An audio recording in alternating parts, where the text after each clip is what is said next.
형제들아, 내가 하나님의 모든 자비하심으로 너희를 권하노니 너희 몸을 하나님 이뻐하시는 거룩한 생제물로 드리라. 이는 너희가 드릴 영적 예배니라. 아멘. 하나님은 여기시니 예배하는 자가 영과 진리로 예배할지니라. 아멘.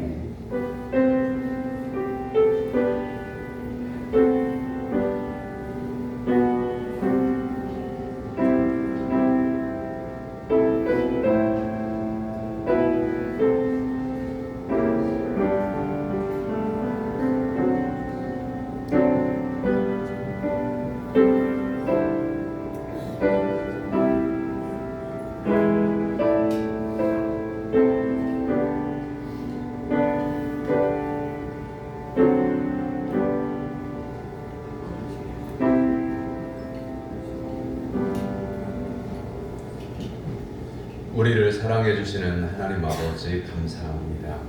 지난 한 주간도 크신 은혜로 인도하시며 권능의 날개 아래 지켜주셨다가 거룩한 주일에 성전으로 불러주심을 감사드립니다. 아멘. 우리의 몸과 마음과 뜻과 정성을 다해서 드리는 예배를 기쁘게 받아 주옵소서. 아멘. 성령님의 인도하심을 따라 신령한 노래로 찬미를 올리게 하시고 하나님의 말씀을 들을 때에 하나님의 음성을 듣게 하여 주옵소서. 아멘. 우리의 선한 목자가 되시는 예수 그리스도의 이름으로 기원하옵나이다. 아멘.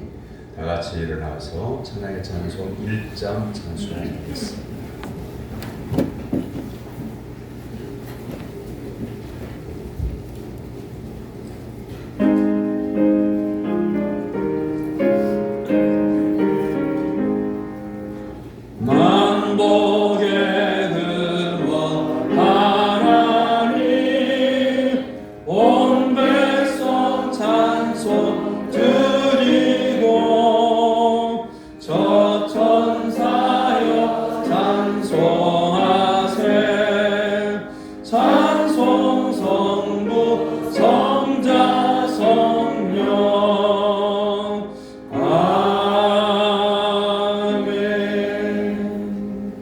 주보에 준비되어져 있는 고백의 기도로 다 같이 기도하겠습니다.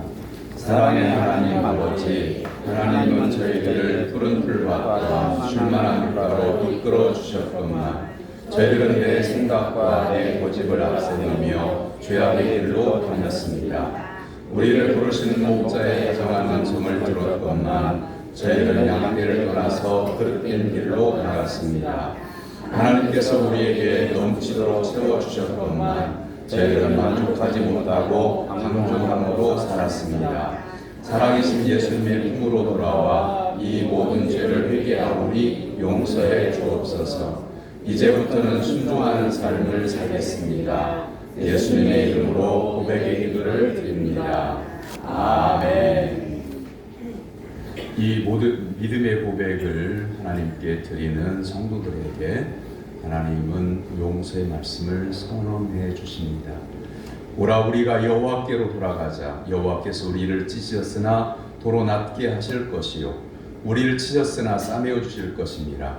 여호와께서 이틀 후에 우리를 살리시며 셋째 날에 우리를 일으키시리니 우리가 그의 앞에서 살리라. 아멘. 성시교독은 교도문 122번 주연절 2번의 말씀입니다. 내가 전심으로 주께 감사하며 신들 앞에서 주께 찬송하리이다. 내가 주의 성전을 향하여 예배하며 주의 인자하심과 성실하심으로 말미암아 주의 이름에 감사하오리니 이는 주께서 주의 말씀을 주의 모든 이름보다 높게 하셨습니다. 여호와여 세상의 모든 왕들이 주께 감사할 것은 그들이 주의 입의 말씀을 들음이오며 그들이 여호와의 도를 노래할 것은 여호와의 영광이 크시니이다. 여호와께서는 높이 계셔도 낮은 자를 굽어 살피시며 멀리서도 교만한 자를 아심이니이다. 여호와께 나를 위하여 보상해 주시리이다. 여호와여 주의 인자하심이 영원하오니 주의 손으로 지으신 것을 버리지 마옵소서. 아멘. 사도신경으로 신앙 고백합니다. 나는 전능하신 아버지 하나님 천지의 창조주를 믿습니다. 나는 그의 유일하신 아들 우리 주 예수 그리스도를 믿습니다. 그는 성령으로 잉태되어 동정녀 마리아에게서 나시고 본디오 빌라도에게 고난을 받아 십자가에 못 박혀 죽으시고 장사된 지 사흘 만에 죽은 자 가운데서 다시 살아나셨으며 하늘에 오르시어 전능하신 아버지 하나님 우편에 앉아 계시다가 거기로부터 살아있는 자와 죽은 자를 심판하러 오십니다. 나는 성령을 믿으며 거룩한 공교회와 성도의 교제와 죄를 용서받는 것과 몸의 부활과 영생을 믿습니다. 아멘. 자리에 앉아서 280장 찬송할 때, 다 같이 기도할 때 황선택 장로님 기도 인도합니다.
전지 전능하시고 사랑과 은혜가 풍성하신 하나님 아버지, 변함이 없는 은혜와 사랑으로 인도하여 주심을 감사와 영광을 올려드립니다.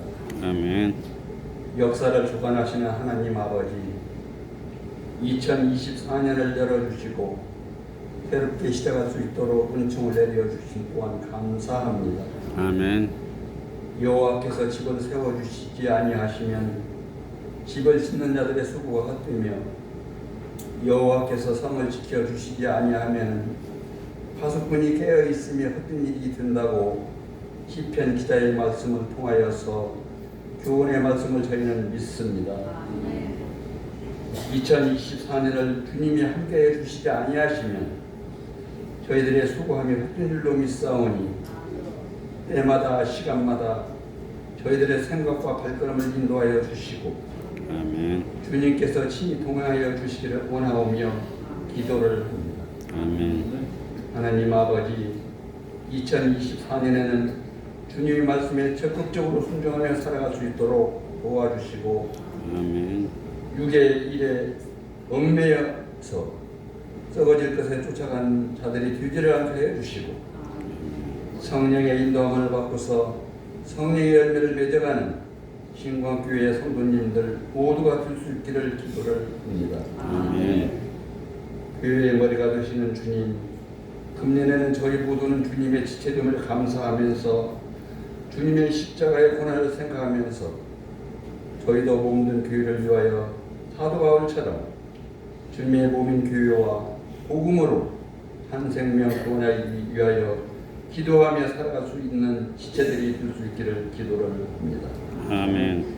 하나님 아버지, 저희 교회가 금년에 세운 정책이나 사업을 주님이 세워주시기를 기도를 합니다. 아멘. 특별히 금년에는 교육관 신축을 앞에 놓고서 기도 중에 있사오니 주님께서 휴장이 되어서 감독하여 주셔서 하나님께서 보시기에 아름다운 교육관이 설립이 될 수 있도록 도와주시옵소서. 아멘. 하나님 아버지 감사합니다.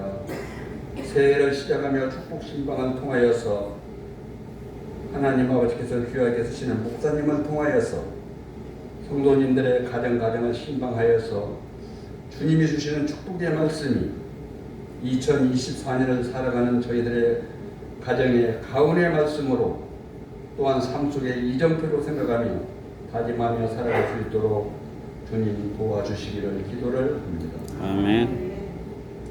하나님 아버지, 교회와 목사님을 위하여서 특별히 기도를 합니다. 우리 목사님 목표 계획을 세우시고 금년의 한 해 동안의 신광교회에 속한 양의 무리를 푸른 초장 마른 신의 물가로 인도하여 주실 적에 모세에게 주셨던 신과 능력을 배나 더하여 주시고 아멘. 성령님께서 언제나 함께하여 주시어서 아멘. 우리 신광교회가 은혜와 사랑이 넘치어서 주마다 예배의 모임수가 더하여져서 성장 부흥할 수 있는 저희 신광교회가 되어지기를 간절히 기도를 합니다. 아멘. 목사님 가정도 성령 충만케 하여 주시고 또한 뒤에서 목사님 목회를 도와서 내조하시는 우리 사모님의 건강도 주님 붙잡아 주시고 강건함으로 도와주시옵소서. 아멘. 이 시간 목사님 기도하시며 준비하시는 하나님의 말씀을 가지고 단에 섰습니다. 목사님 성령님 붙잡아 주시고 능력의 말씀, 생명의 말씀으로 이 시간 저희 모두의 심령, 묵은 심령의 밭을 갈아엎고서 성결하고도 신령한 새로운 옥토로 심령이 변화받을 수 있는 복된 예배가 한 시간이 될 수 있기를 기도를 합니다. 아멘. 예배를 도와 찬양대가 정성으로 준비하여서 찬양을 하나님께 올려드립니다. 하나님께서 기뻐 받으시는 찬양이 되기를 원하오며 찬양대원들에게 하나님의 사랑이 항상 함께 해주시어서 아름다운 성대로 하나님께 영광을 올려드릴 수 있기를 기도를 합니다. 아멘. 이 시간 예배를 통하여서 우리 마음속에 쌓여있는 무거운 짐들을 내려놓고서 성령 충만함을 받고서 기쁘고 가벼운 마음으로 교회의 문을 나서는 저희 모두가 될 수 있기를 원하오며 언제나 함께 동행하여 주시는 거룩하신 예수님의 이름으로 기도를 합니다. 아멘. 아멘.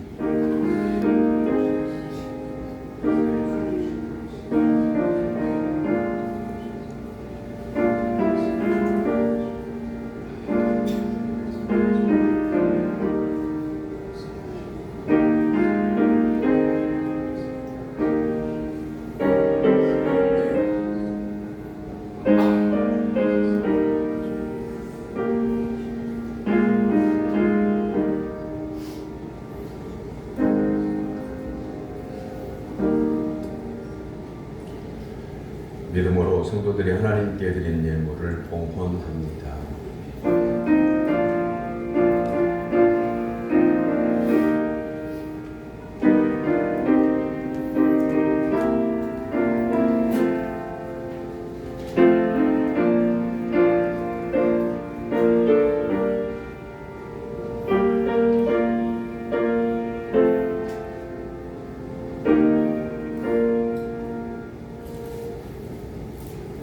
사랑의 하나님 아버지, 매서운 주의 속에서 주님의 따뜻한 사랑으로 보호하여 주심을 감사드립니다.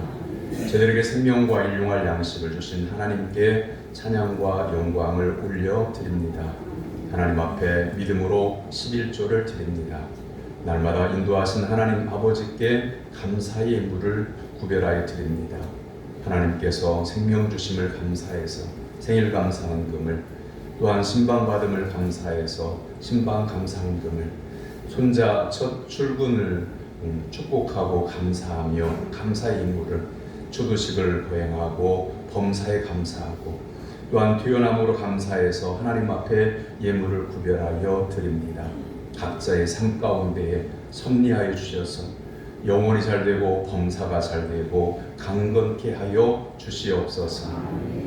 주일마다 하나님께 서원하고 드리는 추저헌금과 건축헌금과 일천번제 헌금과 선교헌금을 하나님 앞에 구별하여 드립니다. 이 예물을 드리기까지 준비하며 기도했던 그 기도가 하늘에 상달되게 하여 주시옵소서. 생명의 역사, 복음의 역사가 그 가정 가운데 임하게 하여 주시옵소서. 날마다 기도를 올려드리면서 하나님 앞에 나오는 모든 성도들이 마음을 다하여 하나님을 예배하는 마음까지도 예물로 받아주시기를 원합니다. 그리하여 하늘의 문을 여시고 쌓을 곳이 없도록 부어주시는 하나님을 만나는 모든 성도들이 되게 하여 주옵소서. 끼니 때마다 성미를 구별하여 하나님께 바칩니다. 하나님의 나라의 생명책에 기록하여 주시고 영원 무궁토록 자녀손 천대까지 복을 내려 주옵소서.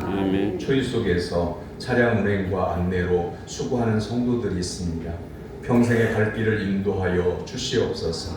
안내위원으로, 헌금위원으로, 찬양대와 교사로, 주방 담당으로 수고하는 성도들의 헌신을 받으시고 그 일을 행할 때마다 하나님의 임재를 경험하게 하여 주시옵소서. 성도들의 삶에 형통함을 주시고 영혼과 육체의 성령을 부어주셔서 치유와 회복을 허락하여 주옵소서. 예수님의 이름으로 기도하옵나이다. 아멘. 하나님께서 오늘 우리에게 주신 말씀은 창세기 45장 1절에서 8절까지입니다.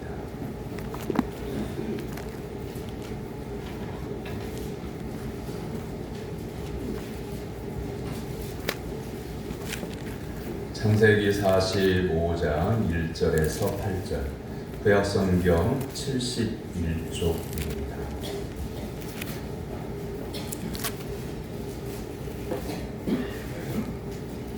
창세기 45장 1절에서 8절까지의 살아계신 하나님의 말씀을 저와 여러분이 한 절씩 교독하겠습니다. 요셉이 시종하는 자들 앞에서 그 정을 억제하지 못하여 소리질러 모든 사람을 자기에게서 물러가라 하고 그 형제들에게 자기를 알리니 그때에 그와 함께한 다른 사람이 없었더라. 요셉이 큰 소리로 우니 애굽 사람에게 들리며 바로 궁중에 들리더라.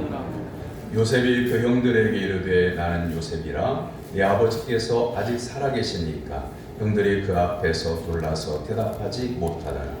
요셉이 형들에게 이르되 너희로 가까이 가서 그들이 가까이 가니 이르되 나는 당신들의 아버지 요셉이니 당신들이 애굽에 산다라. 당신들이 나를 이곳에 팔았다고 해서 근심하지 마소서, 한탄하지 마소서. 하나님이 생명을 구원하시려고 나를 당신들보다 먼저 보내셨나이다. 이 땅에서 2년 동안 흉년이 들었으나 아직 5년은 추수도 못할지니라. 하나님이 큰 구원으로 당신들의 생명을 보존하고 당신들의 후손을 세상에 두시려고 나를 당신들보다 먼저 보내셨나니 그런즉 나를 이리로 보낸 이는 당신들이 아니요 하나님이시라. 하나님의 나를 바로에게 아버지로 삼으시고 그 온 집의 주로 삼으시며 애굽 온 땅의 통치자로 삼으셨나이다. 아멘. 아멘. 이는 살아계신 하나님의 말씀입니다. 아멘. 찬양대가 찬양으로 하나님께 영광 올려드립니다.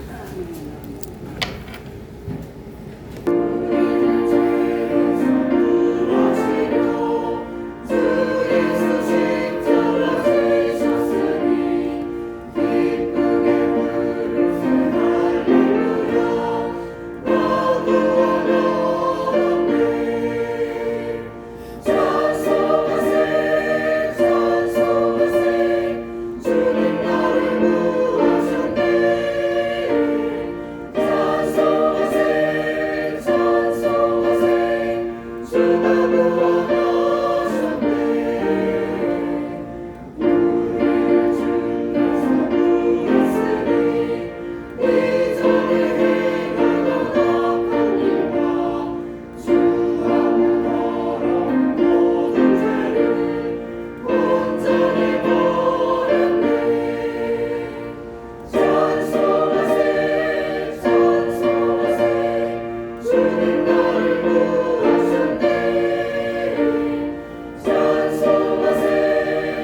할렐루야. 거룩하고 복된 주님의 날에 하나님께 예배드리기 위해서 시간과 정성과 믿음과 예물을 준비하고 하나님 앞에 나온 사랑 성도 여러분에게 하나님께서 오늘 주시고자 예비하신 하늘의 신령한 은혜가 임하게 되기를 주님의 이름으로 축원합니다. 옆에 있는 분 바라보고 인사 나눕니다. 반갑습니다. 말씀의 은혜 받읍시다. 말씀의 은혜 받읍시다. 주 안에서 사랑하고 존경합니다. 주 안에서 사랑하고 존경합니다. 심리학자들은 사람에게는 생일이 두 번 있다고 이렇게 말합니다. 한 번은 세상에 태어나는 날이 생일이고 또 한 번은 왜 내가 세상에 존재하는지를 깨닫는 날이 두 번째 생일이라고 합니다. 사람이 태어난다고 해서 사람다운 사람이 되는 것이 아닙니다. 내가 누구인지를 분명히 알고 그리고 무엇을 해야 되는지를 알고 사람과 더불어 살아갈 때에 우리는 흔히 말하는 철이 들었다 이렇게 표현을 하는 사람다운 사람이 되는 거죠. 여기에 예수 그리스도를 영접해서 물과 성령으로 속사람까지 변화되는 삶까지 나아가야 우리는 이 세상에서 다른 사람을 유익하게 하며 살 수가 있는 겁니다. 2024년을 시작한 지가 벌써 한 달이 되어져 가는데 희망으로 시작했지만 뉴스를 보면 매일 사건 사고 소식이 계속 연일 나오고 있습니다. 그 중에 묻지마 범죄는 더욱더 많아지고 있습니다. 묻지마 범죄를 저지른 사람들의 이 원인은 무엇일까요? 그건 자기 자신을 누구인지를 잃어버렸기 때문입니다. 자기 자신을 잃어버린 병은 성령님의 치료하심이 아니고서는 치료할 수가 없습니다. 나는 필요 없는 사람이다. 아무 쓸모없는 사람이다. 살아야 할 이유가 없는 사람이다. 이렇게 자포자기한 사람이 거리에 나서게 되면 위험한 겁니다. 그 손에 흉기가 눈에 띄면 그 사람은 엄청난 사건을 저지르고 마는 겁니다. 이때 가족이 가장 가깝게 있는 가족이 그를 너는 소중한 사람이다. 너는 우리 집에 꼭 필요한 사람이다. 이렇게 해줘야만 그 사람이 희망을 갖게 됩니다. 그런데 다른 사람을 힘들게 하는 가족 중에 한 사람이 있으면 그 가족들도 힘들어요. 그리고 나중에는 지치게 되면 보살필 생각을 하지 않게 돼요. 떼어내버렸으면 좋겠다. 우리 가정에서 이 아이는 없었으면 좋겠다 하는 생각을 힘드니까 하게 되는 거예요. 자, 그렇게 되면 여러분 이웃이 내 가족을 돌보겠습니까? 가족이 내 가족을 돌보겠습니까? 말할 게 없죠. 그런데 가족이 한 사람 때문에 힘들어요. 그 사람만 없으면 우리 가정은 평안할 텐데 이런 생각을 갖게 되면 은연중에 서로 속이상해서 다투다가 하지 말아야 할 말을 하게 되죠. 그러면 결국 자신을 잃어버리게 되는 겁니다. 자기는 세상에 필요한 사람이 아니에요. 가족들도 싫어해요. 그럼 나는 세상에서 없어져야 될 사람이다. 이렇게 하는데 그러면 그것을 조용하게 자기 자신에게만 삭히면 참 좋은데 그렇게 자기 자신을 삭힐 수 있는 사람이라면 성숙한 사람이죠. 그런데 어떻게 표출을 하냐면 다른 사람도 죽이고 나도 죽고 이렇게 되어지는 거죠. 그 병이 어떤 병이냐면 다 그런 건 아니지만 우울증이 대표적인 병입니다. 자기 자신을 안다. 자기 존재의 의미를 안다. 내가 누구인지를 안다. 나 자신의 가치를 안다고 하는 것이 인생의 생사를 가름하는 굉장히 중요한 일입니다. 사랑하는 성도 여러분, 여러분은 여러분 자신이 누구인지를 알고 있습니까? 한 집안의 아버지, 어머니, 아니면 아들과 딸, 여기서 출발해서 교회에서는 집사, 안수집사, 권사, 장로, 목사. 내가 서 있어야 될 위치가 어디 있고 지금 무엇을 해야 하고 그것을 명확하게 아는 것에서부터 나의 인생은 성공하기 시작하는 겁니다. 사람들의 관심을 끌기 위해서 거치장으로 사는 사람들이 있어요. 거치대로 사는 사람들이 있어요. 그것은 정확한 나가 아닙니다. 장신구를 좋아하는 분들이 계실 건데요. 그런 분들 이해를 하고 들으십시오. 뭐 목걸이든 반지든 팔찌든 할 수 있죠. 그런데 그것은 내가 좋아서 하는 것이 아닌 다른 사람에게 나를 과시하려고 하는 경우가 있어요. 그러면 목걸이도 내 옷 속에다가 거는 게 아니라 옷 밖으로 걸겠죠. 그리고 그 보석도 굉장히 큰 것으로 해가지고 번쩍번쩍 빛나게 사람들이 보라고. 반지도 그렇게 끼고 팔찌도 그렇게 하고 코걸이도 하고 코걸이는 안 하는가요? 그 있는 것 없는 것 다 걸고 사람들에게 과시하는 거죠. 나 보라. 아닌 게 아니라 반지를 끼잖아요. 그럼 반지를 끼고 있는 상태에서 나만 만족하는 게 아니라 사람들이 보라고 이렇게 손을 들어요. 이 반지 보라고. 그 남을 의식하는 거죠. 그런 나가 내 속사람. 전에 어떤 사람이 산에서 산판이라고 하잖아요. 나무를 벌목해서 하는 것을 이렇게 사업을 따가지고 일꾼들을 고용해서 하는 사람이 트럭을 몰고 다니다가 어느 날 그 사람이 형편에 맞지 않은 우리나라의 최고급 승용차를 타고 트럭을 팔고 최고급 승용차를 타고 다니더라고요. 벌목 일을 해서 돈을 많이 벌었나 보다. 제가 물었어요. 산 일을 하는 사람이 트럭이 아니라 이 고급 승용차가 왜 필요하냐. 그랬더니 목사님은 세상 물정을 몰라도 너무 모르신다. 사장이 이 정도는 타고 다녀야 사람들이 알아준다. 그래서 차를 바꾼 거라고. 그래요. 사랑하는 성도 여러분, 내가 타고 다니는 차가 내 인격이 아니에요. 속사람이 변화되어서 예수 그리스도 안에서 말씀 안에서 살아가는 속사람이 변화된 그것이 그 사람의 인격인 거죠. 거치대로 한다고 해서 그 사람 자기 자신을 아는 게 아니에요. 심리학자 융길스마가 이런 말을 했어요. 자기 자신을 아는 것은 자기 자신에 의해서가 아니고 다른 사람에 의해서, 다른 사람이 평가해 주는 것에 의해서다. 이 말을 왜 했을까요? 사람들은 그래. 내가 누군 줄 알아? 나는 이런 사람이야? 사람들이 나를 몰라주면 더 큰 목소리를 크게 내려고 해요. 그런데 그렇게 나를 포장해서 하는 말이 중요한 게 아니라 내가 어떻게 사느냐가 나를 말해주는 거예요. 말은 얼마든지 나를 포장해서 말할 수 있어요. 우리 동네 말고 다른 동네 이야기인데요. 그 동네는 사람들이 성공했다, 출세했다, 이것을 그 집의 크기로 경쟁을 하더라고요.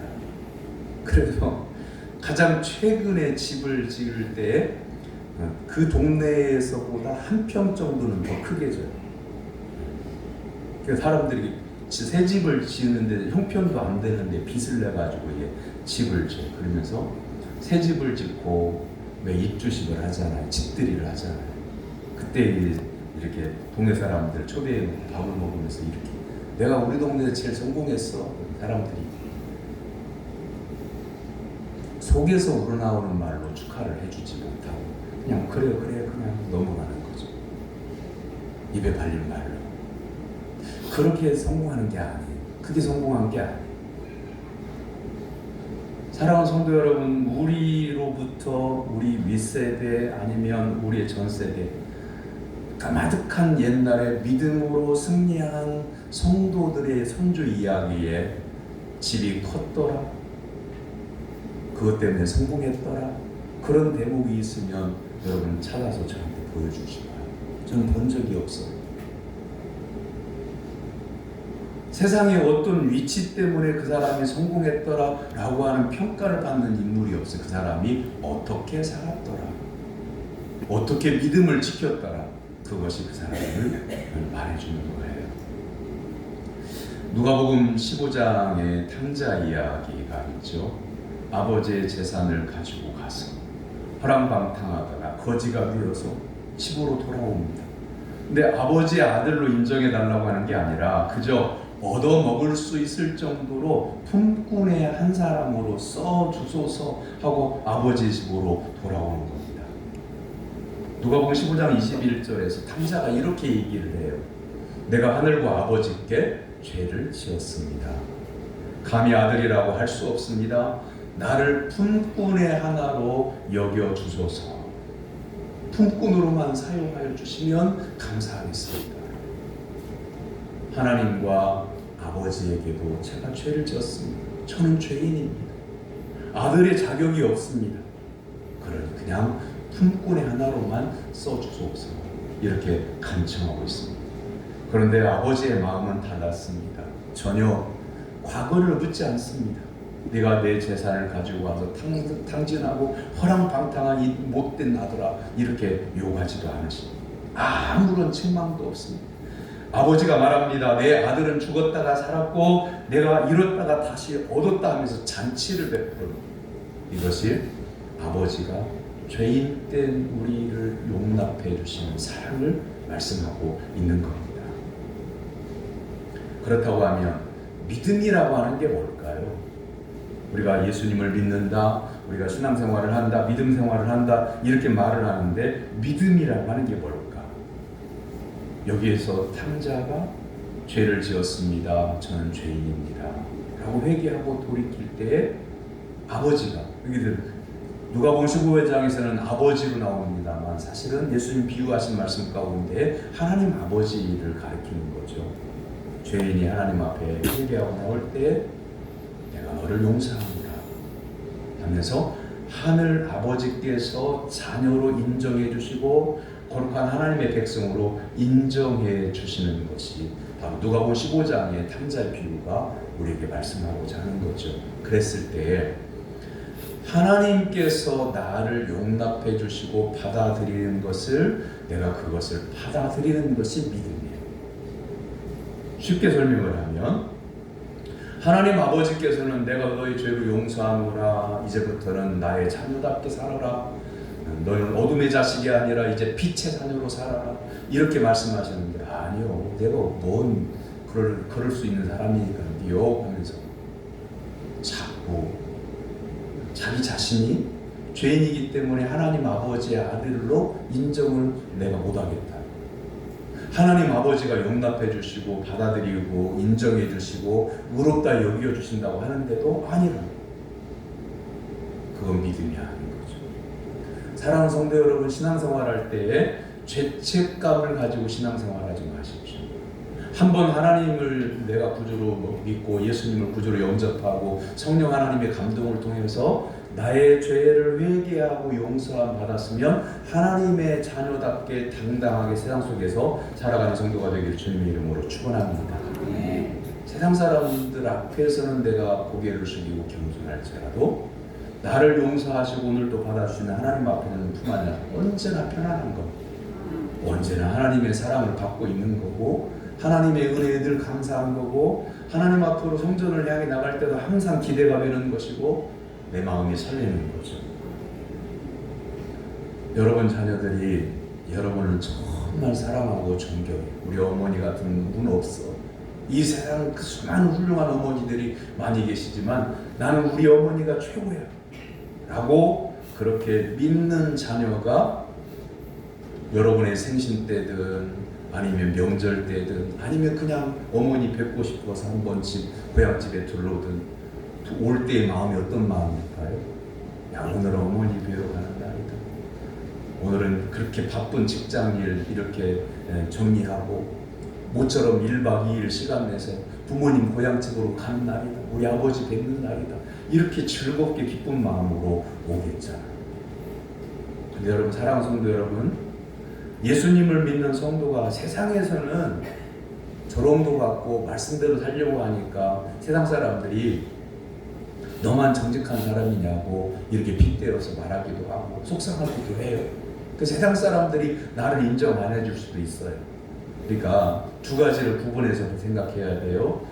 예수님을 믿는 성도라고 이 지역에 소문이 다 나 있는데 말씀대로 살지 않아서 세상 사람들이 손가락질하느냐, 내가 정말 신실하게 주님을 섬기고 말씀에 순종하는데 그 믿음으로 사는 모습을 세상 사람들이 멸시하는 거냐, 이거 두 가지를 구분할 줄 알아야죠.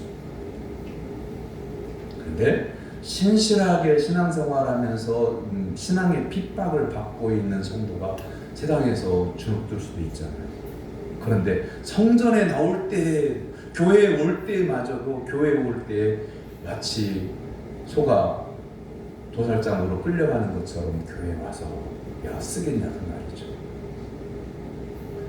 다시 바꾸고 다시 말씀드려요. 여러분을 사랑하고 여러분을 존경하는 아들, 딸들이 여러분 집을 찾아올 때에는 우리 어머니 보러 간다, 우리 아버지 만나러 간다, 이렇게 기뻐서 오잖아요. 차에서 내리자마자 어머니 하면서 저 대문에서부터 아직 문도 안 열었는데 막 큰 소리를 부르는 이유는 어머니를 만나고 싶어서, 어머니를 만나는 것이 기뻐서, 그래서 그렇게 어머니의 이름을 크게 부르는 거죠. 사랑하는 성도 여러분, 성전에 나올 때 어떤 성도 뭐 이런 성도에 따라서 내가 친밀한 성도도 있고 내가 지금까지는 친교하지 않은 성도도 있고 그렇잖아요. 근데 그거 생각하지 말고 오직 하나님 아버지를 내가 만난다고 하는 기쁨과 설렘과 감격으로 성전에 나오는 성도가 되기를 주님의 이름으로 축원합니다. 그래야 내가 마음을 다해서 하나님을 예배할 때 기쁨으로 예배를 할 수가 있어요. 믿음이란 내 열심과 나에게 있는 어떤 것이 열심이 특심이어서 믿음이 좋은 게 아니라, 진짜 믿음은 뭐냐면 나를 용서하시고 나를 자녀 삼아주고 나를 구원해 주신 하나님을 믿는 것이, 그게 진짜 믿음이에요.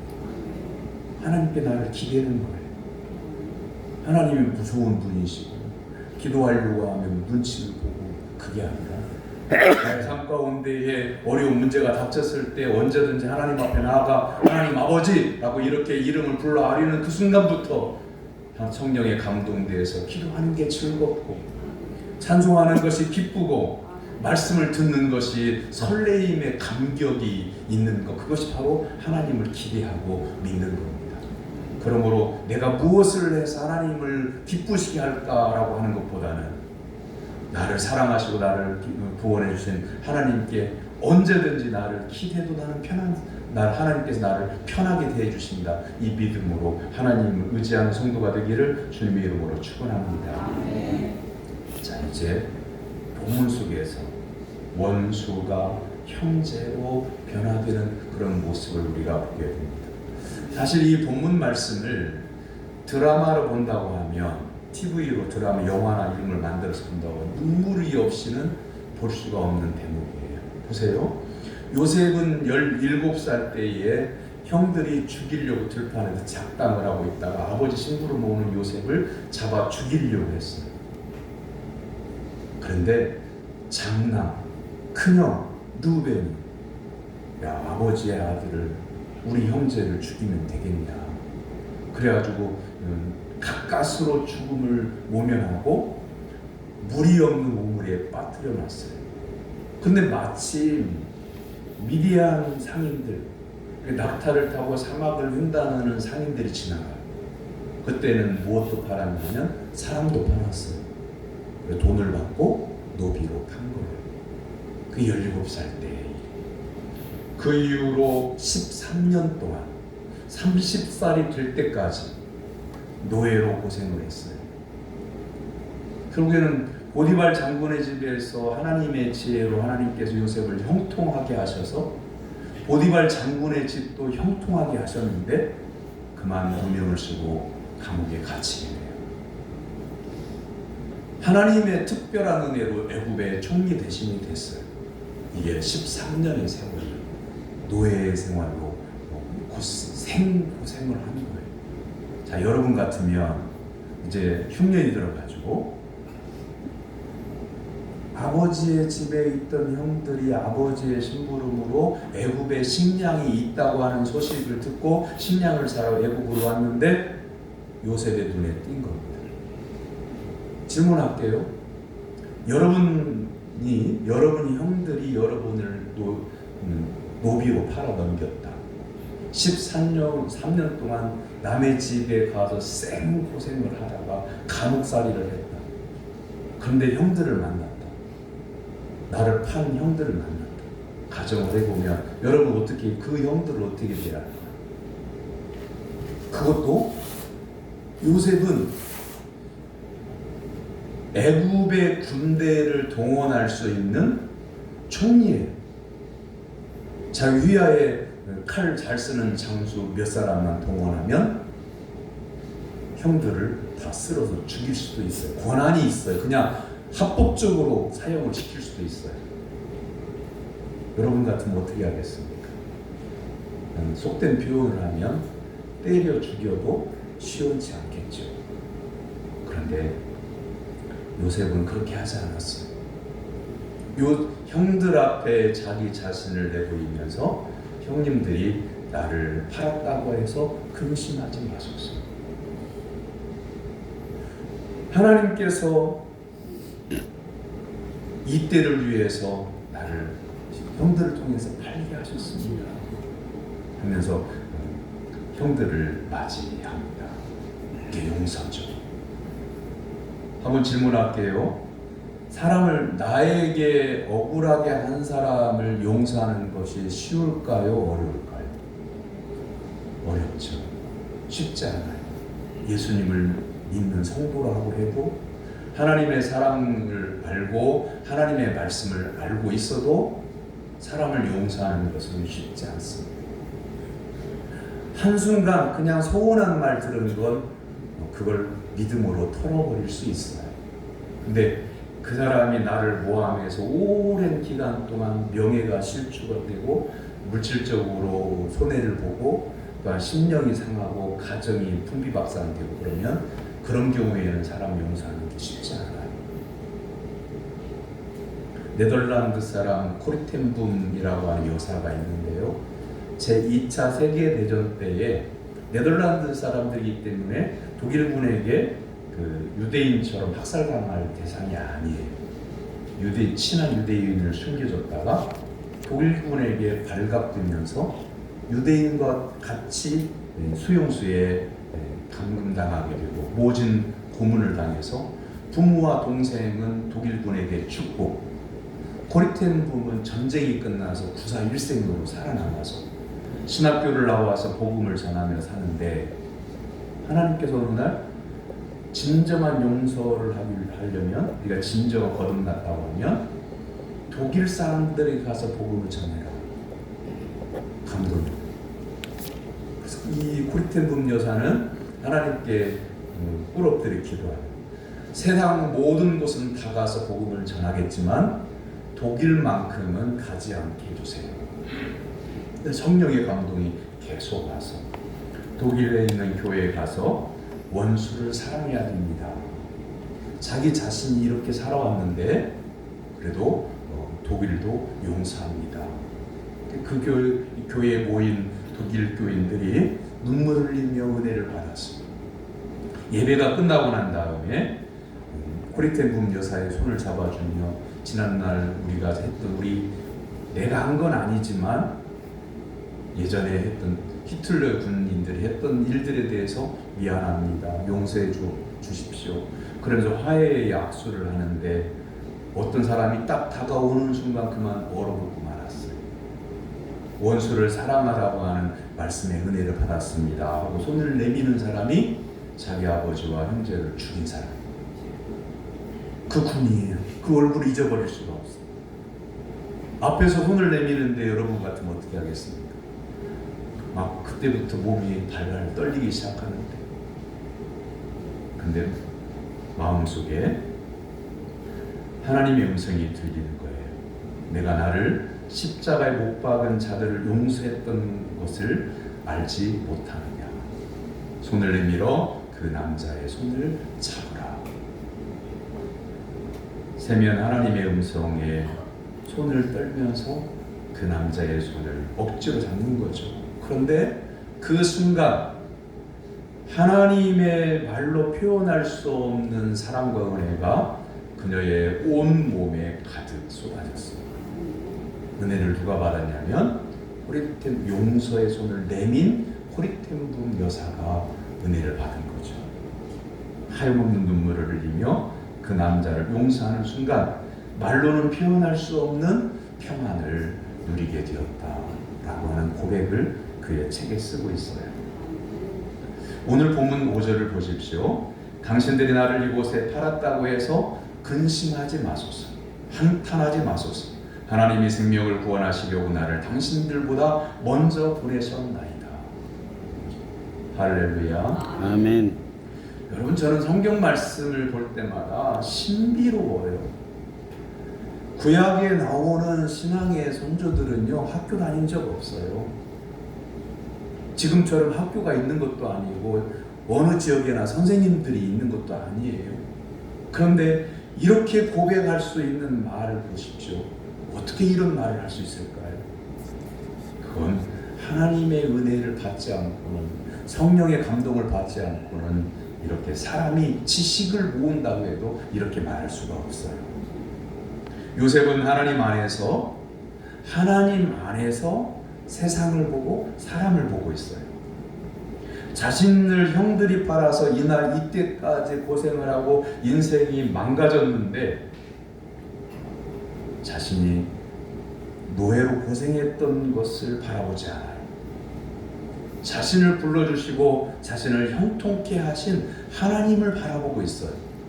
그래, 형들을 만나서 자기를 노예로 판 형들을 바라봤을 때에 원수로 바라보지 않고 사랑을 베풀고 애굽의 총리 대신의 권한을 이용해서 식량을 줄 수 있는 은혜를 베푸는 믿음의 모습을 보이고 있는 거죠. 아멘. 사랑하는 성도 여러분, 이걸 기억해야 돼요. 오늘 평안하고 풍요로운 미래가 열리는 복 있는 삶을 살기를 원하거든 과거를 청산해야 됩니다. 거창하게 말했지만 이런 거예요. 오늘까지 우리가 서운한 것으로 담고 있었던 것을 그걸 버려야 돼. 누구 생각하면 좀 힘들어. 저 사람 때문에 힘들어. 이것도 버려야 돼요. 그래서 지금 이 순간부터 예수님과 함께 더불어 동행하는 삶을 시작하는 거예요. 아멘. 그렇다고 해서 나는 지금까지 이런 일들을 마음에 두고 있었네, 내 믿음이 하찮은가 봐, 이렇게는 생각하지 마십시오. 누구나 다 똑같아요. 나를 힘들게 하는 사람에 대해서 내 마음속에서 흔쾌하지 않은 건 누구나 다 똑같은 거예요. 가족이라고요, 우리가 믿음이 있기 때문에 가족들에게 인내해 주는 거지, 말하고 싶은 대로 하면서 살려고 마음 먹으면요, 하루에도 집안에서도 천둥번개가 몇 번씩 쳐야 될 거예요. 그런데 우리가 그렇게 격분하지 않는 것은, 화를 품어내지 않는 것은 하나님의 사랑과 예수 그리스도의 십자가 은혜와 성령님의 감화 감동으로 구원받았다고 하는 이 은혜가 더 크게 내 마음속에 자리 잡고 있기 때문에 그런 거죠. 바꾸어 말하면 내 생각과 내 의지대로 세상을 보고 사람을 보면요, 다 이게 평가할 사람들밖에 없어요. 지적질할 사람들밖에 없어요. 누가 내 마음에 들까요? 마음에 안 들어요. 내 주변 사람들이 어떻게 나하고 똑같아요? 가족도 내 마음과 안 같은데, 부부지간도요, 생활하다 보면 못마땅할 때가 분명히 있어요. 어떻게 내 마음에 쏙 들겠어요? 나는 이렇게 하기를 원하는데 아내는 이렇게 하기를 원할게. 그걸 입 밖으로 꺼내면 갈등이 되는 거잖아요. 그러니까 묵묵히 평안의 길로 가는 거예요. 하나님께서 나를 사랑해 주시고 나의 흠이나 죄나 실수나 허물들을 다 십자가의 보혈로 씻어주셨기 때문에 하나님의 은혜로 산다고 하는 것을 다시 한번 되새기면, 가족이든 이웃이든 다 이렇게 아름답게 보이는 겁니다. 할렐루야. 아멘. 여러분 마음속에 있는 사람을 대하는데 나만이 가지고 있는 기준이나 잣대로 사람을 평가하는 그것을 버리십시오. 그리고 나를 사랑해 주신 하나님의 사랑과 은혜가 얼마나 큰지 그것을 받아들이십시오. 그게 믿음이에요. 아멘. 그 믿음 생활을 잘하는 거예요.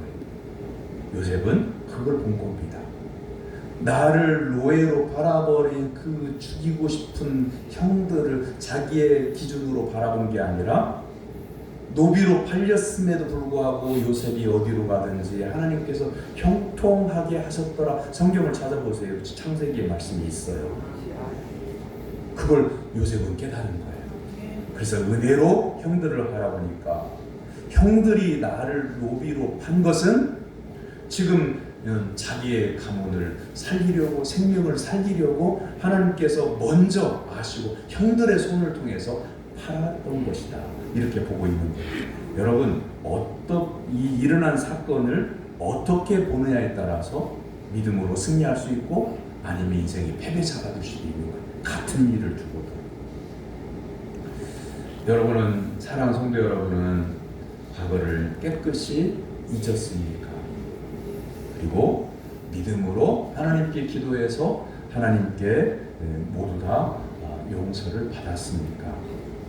이것은 은혜로만 가능합니다. 요셉은 하나님의 은혜로 살았음을 깨닫고 아프고 어둡고 고생했던 과거를 깨끗이 잊었습니다. 이것이 하나님의 은혜였다라고 이렇게 받아들인 거죠.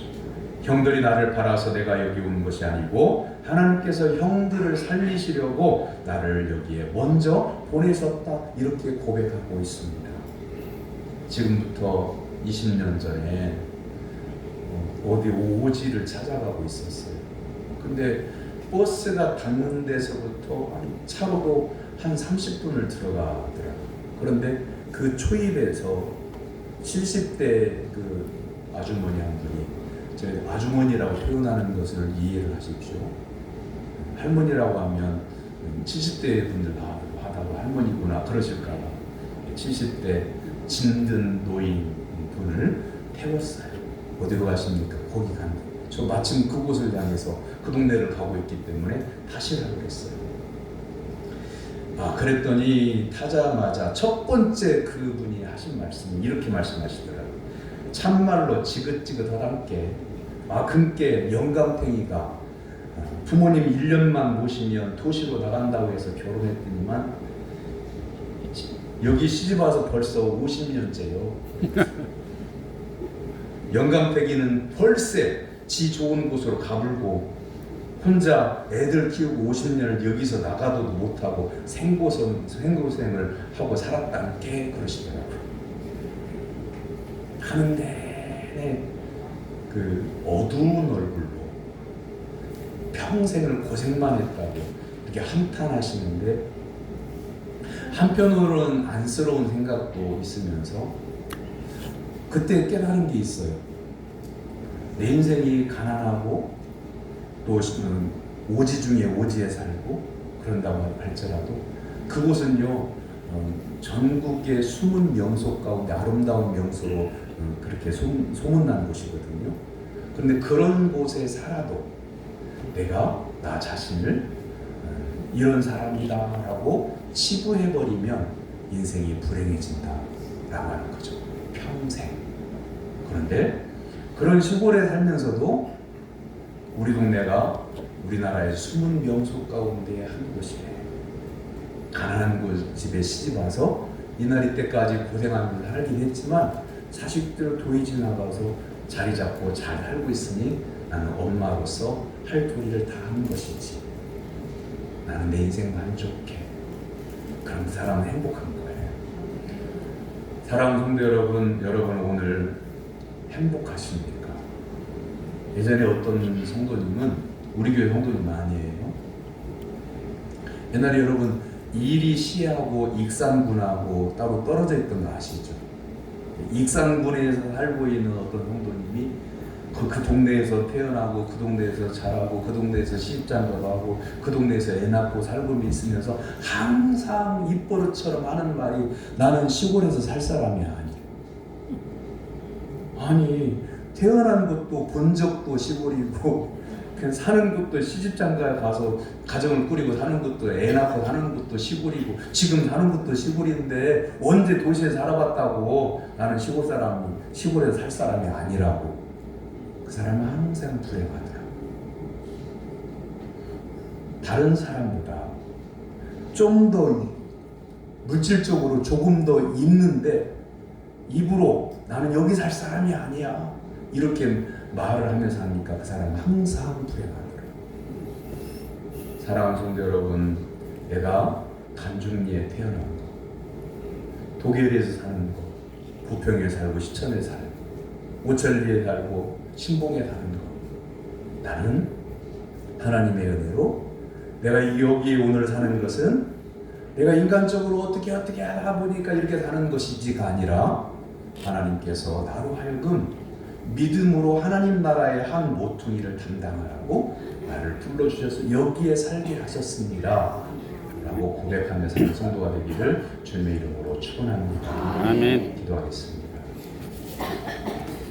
섭리자이신 하나님 아버지께서 세상의 주인이시며 나의 주인이심을 고백합니다. 저희들의 지나온 인생 속에 하나님의 섭리하심이 있었음을 믿는 저희들이 되게 하여 주옵소서. 아멘. 어려운 일도 사람과의 관계도 하나님께서 이렇게 인도하셨습니다 고백하며 항상 하나님께 감사하며 사는 저희들이 되게 하여 주옵소서. 아멘. 예수님의 이름으로 기도하옵나이다. 아멘.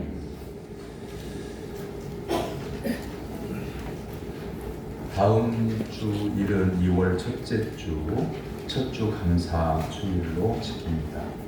대신방 진행 중인데 2구역 남았습니다. 마치는 날까지 대신방을 위해서 기도로 협력해 주시기를 부탁드립니다. 그리고 안내석에 이웃 초청 대상 신청서가 있습니다. 한 분이 한 명 이상씩 우리 교회 창립주일에 한번 교회에 와서 교회가 이런 곳이다 해서 함께 내 친구, 내 가까운 이웃을 교회 한 번 와서 내가 우리 신광교회에서 이렇게 신앙생활하고 있어 라고 하면서 밥 한 끼 같이 먹을 수 있는 사람 꼭 초대하시기를 바랍니다. 그리고 다음 주일날 오후 5시 30분에 각부 부장 그리고 각 구역의 인도자, 구역장 모임이 있습니다. 장소는 다음 주에 다시 알려드리도록 하겠습니다. 그리고 교사들은 사순절 부활절 교사 강습회가 토요일날 3일날 오후 12시 30분에 시운 영광교회에서 있습니다. 그리고 주일 오후 찬양은 오늘부터 시작을 해서 시무장로, 원로장로, 은퇴장로, 안수집사, 권사 순입니다.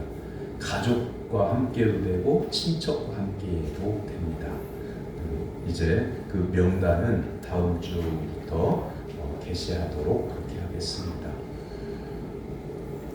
옆에 있는 분 바라보시고 인사 나누겠습니다. 예수님 바라보고 승리합시다. 예수님 바라보고 승리합시다. 다 같이 일어나서 57장 찬송하겠습니다.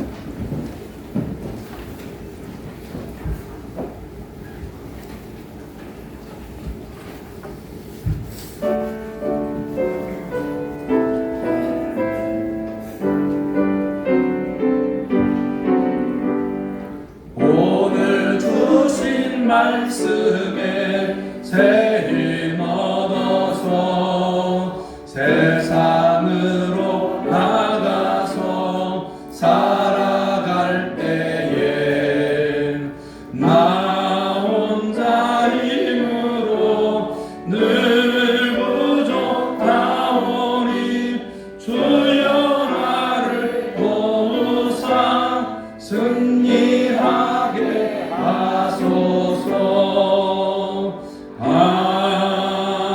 아멘.